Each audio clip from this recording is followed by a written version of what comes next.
viinamarja raami tegemise 4. osa siis. Ja täna on siis värvimine.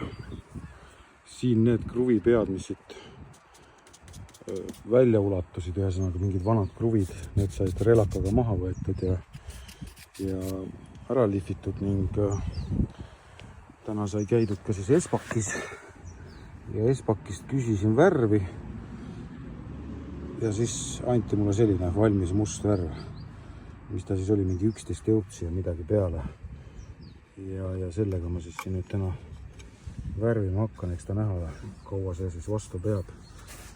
Et otsustasin siiski siis värvi kasuks, et ma olen siin maja juures selle musta värviga päris palju puitu värvinud ja väga hästi peab vastu, nii et eks ta siis näha, kaua ta siin peal vastu peab, et milline see asi siis pärast värvimist välja näeb siin.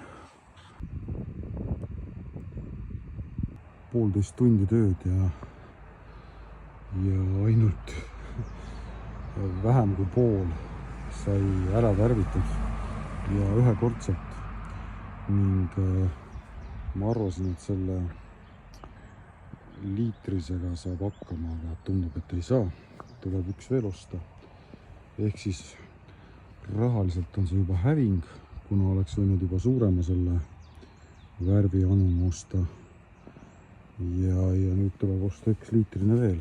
Aga jah, selline on siis on ta hetkel ja niimoodi enam-vähem poole peale jõudsin, niimoodi, et sealt on ka teiselt poolt ära tehtud, need ülemised on kõik tegemata ja see plokk sai ka siis mõlemilt poolt värvitud ning ütleme nii, et need karepinnad võtavad värvi, nii et vähe ei ole ja siin on veidike siis siledamat pinda ka, siit hakkab see värv läbi kumama. Mõne koha pealt on siit näha, et see on lihvitud puit siin, mitte karepuit ja siin tuleb 100% teist korda veel värvida. Aga üldiselt ma olen rahul sellega, nii et tegelikult kui niimoodi ära värvida ja siia see viinamari ükskord üles kasvab, siis ma arvan, et saab päris hea.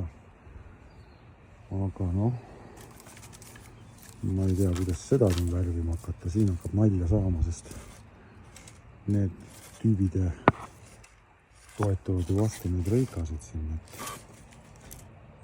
ma ei tea, peab vist midagi vahele panema, niimoodi hoidma, siis kuiva pärast lasid lõpuks tagasi.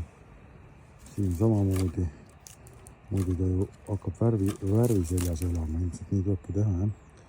Puuklotsidega hakata siin kuidagi mängima. Siin samamoodi, ta on üli tugevalt vastas siin, et puuklots vahele, kuivab ära, siis klõps tagasi ja nii jääb. Ja selle rohelised jalad said ka ära värvitud siis musta aerosooliga. Muru sai ka veidike pihta, aga noh, kasvab uus, ei ole hullu midagi, nii et tänaseks aitab.